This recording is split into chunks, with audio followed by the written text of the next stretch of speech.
Good morning. Hello? Yes. Hello? Hello? Oh, yes. Good. Well, let me start by saying what a real privilege it is for me to be here today with you all.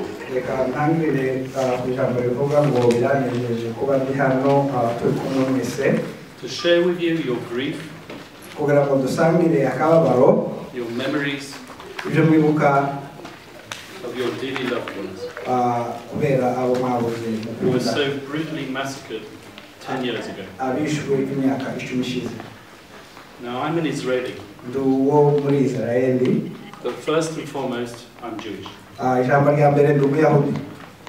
I have grown up constantly reminded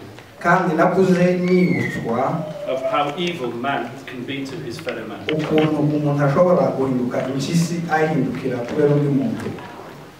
From the Holocaust, Germany and Poland,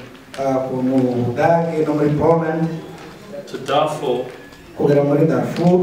genocide is a concept with which we are all too familiar. And genocide memorials are an integral part of the healing process. I salute you all and sincerely hope that this event and the ones to follow and your other activities will never let the world forget what happened on the 13th of August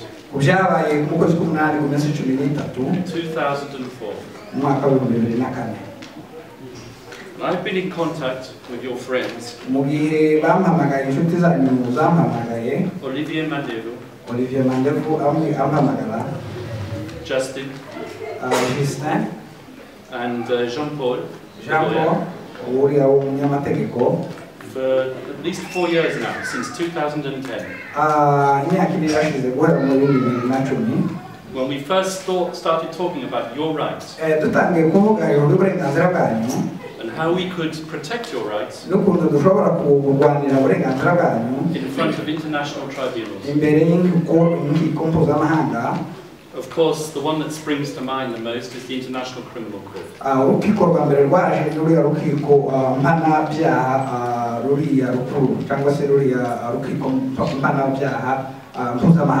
Because in at least 2 reports, Human Rights Watch and MONUC,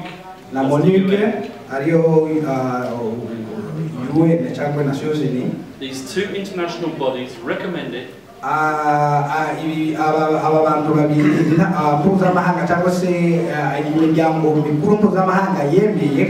that there be a thorough investigation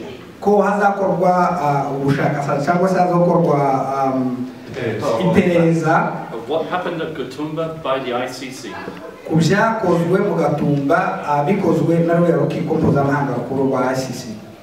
Now, when the ICC was first set up, it was distinguishable from the other tribunals, the international tribunals,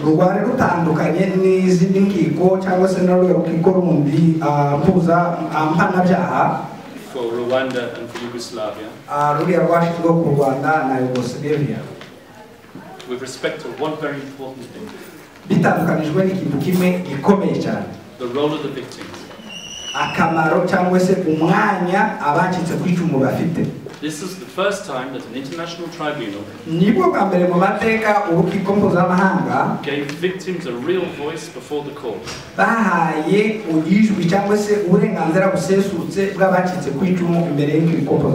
In fact, the principles of the statute which set up this court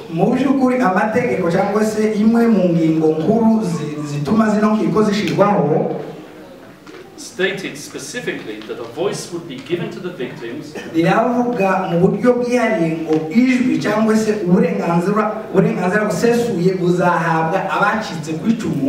to prevent impunity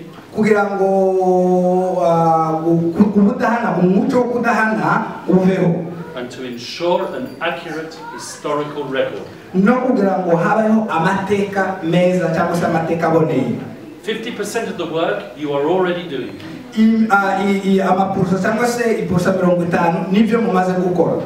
I've sat here today and I've heard the testimonies. Nicaye hano kandi numvishije n'ubuhamya. And you will continue to record them. Kandi muzakomeze mu byandike cyangwa se mu bizigama cyangwa se mu bishire mu byuma mu recording. Now is the time to bring the fight to the courts. No igihe kirageze cyo kuzana intambara tuyizana y'urukiko. Now, I don't want to spend too much time on other cases because, of course, today is Gatumba. Ntabwo ntwarmanya muremure mvuga hejuru y'izindi manza kuko uyu munsi umunsi wa Gatumba. But let me spend a few minutes telling you about what happened with other victims of the ICC. Ariko reka mbabwire umwanya mutoya mbabwire ubacikacumu bizindi ntambara zabaye imbere y'urukiko rwa ICC. So that you can know that you can achieve the same. Kugira ngo namwe mumenye kuko mushobora gukora cyangwa se mushobora kugera kubyo abo bandi nabo bahize. If there is a will. Nimba hariho ubushake. The first case at the ICC was Thomas Lubanga. Urubanza rwa mbere n'urw'umugabo witwa Thomas Lubanga. A warlord from the Ituri region in northeast Congo. Umuntu wayoboraga intambara iriya muri mu majyaruguru ya Congo. Charged with recruiting child soldiers. Yinjizaga abana bakiri batoya mu gisirikare. Those child soldiers were victims in themselves. Abo bana batoya bonyine n'abakize kwicumu cyangwa se n'abantu barokotse ayo marorerwa. They gave evidence. Batanze ibimenyetso. And now they are seeking reparation. Ubu ko barashaka impozamarira. Financial compensation. Amafaranga y'impozamarira. And if Lubanga can't pay it, nimba Lubanga atazishura because he was convicted and sentenced to 14 kubera years, kuko yaratsinzwe kandi ajanwa mu rukiko bamucira imyaka 14, there is a trust fund hariho amafaranga yashizwe ku ruhande from which the victims will also be compensated. Ayo mafaranga abantu bashobora kuyabonaho uburenganzira. The second case, urubanza rwa kabiri, Germain Katanga, witwa Germain Katanga, a warlord also from Ituri. Umukuru w'intambara cyangwa se umukuru w'abantu barwanaga uva muri Ituri nanone. Also recently convicted. Kandi nawe yaciwe urubanza. Of carrying out a massacre. Kubera kuko yishe abantu. In a small village called Bogoro. Muka village gato cyangwa se mugahana gato kitwa Bogoro. Like Gatumba, women and children were targeted because of their ethnicity. That case is now at the reparation stage as well.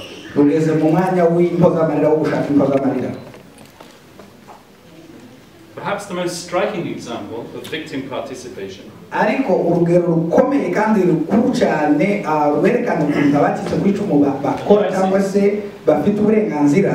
is the Darfur case. And it's in this context that I met your friends.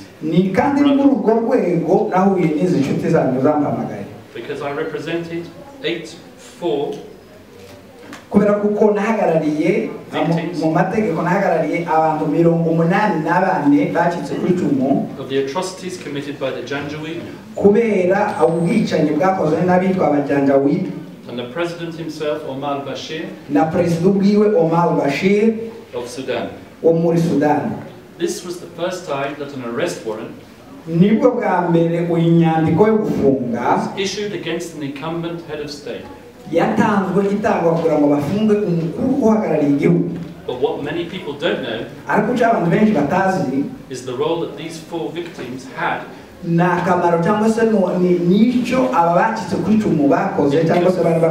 convincing the judges to issue an arrest warrant for genocide and not just murder as a crime against humanity. And not just murder.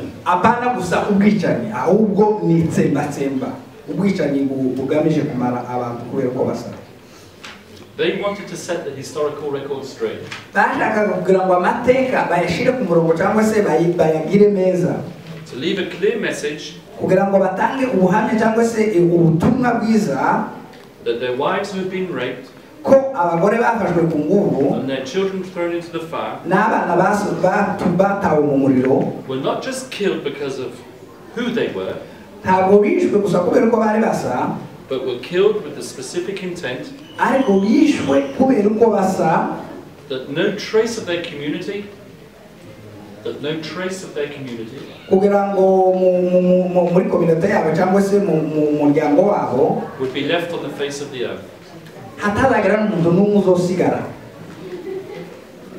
So on behalf of these 8 victims,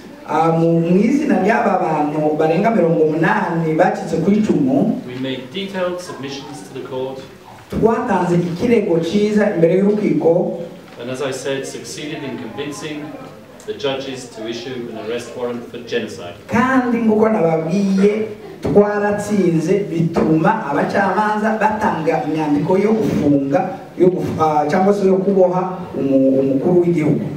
So now to Gatumba, and whether this tragic incident can be brought before the court.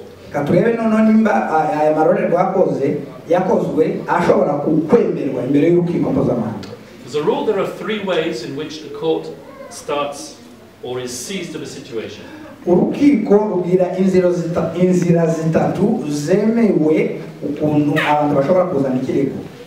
By way of a state referral,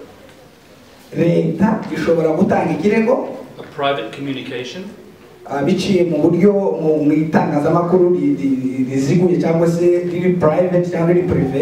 or a United Nations Security Council decision.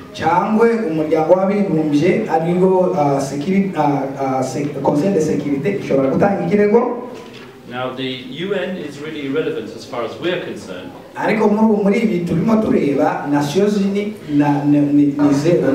Il s'agit plutôt de quartier général de Minembwe.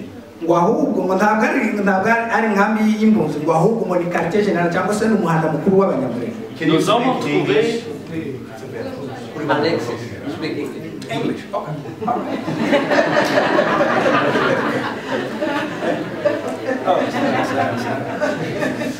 Audience is confusing. Okay. So we're going to do that for French training. I get mixed up with my languages as well. Okay. Nous avons trouvé dans ce quartier général de Minembwe we have found in that Minembwe headquarters des fusils d'assaut, weapons, des fusils automatiques, automatic weapons utilisés par l'armée rwandaise, that Rwandese army used, des grenades, the grenades, plusieurs cartouches, munitions or bullets, et les morts and the dead dont on parle that we are talking about ont péri au cours des échanges de tirs entre nos hommes et les militaires rwandais. They died because we exchanged fire between us and the Rwandese armies. Unbelievable. So this confession is quite staggering.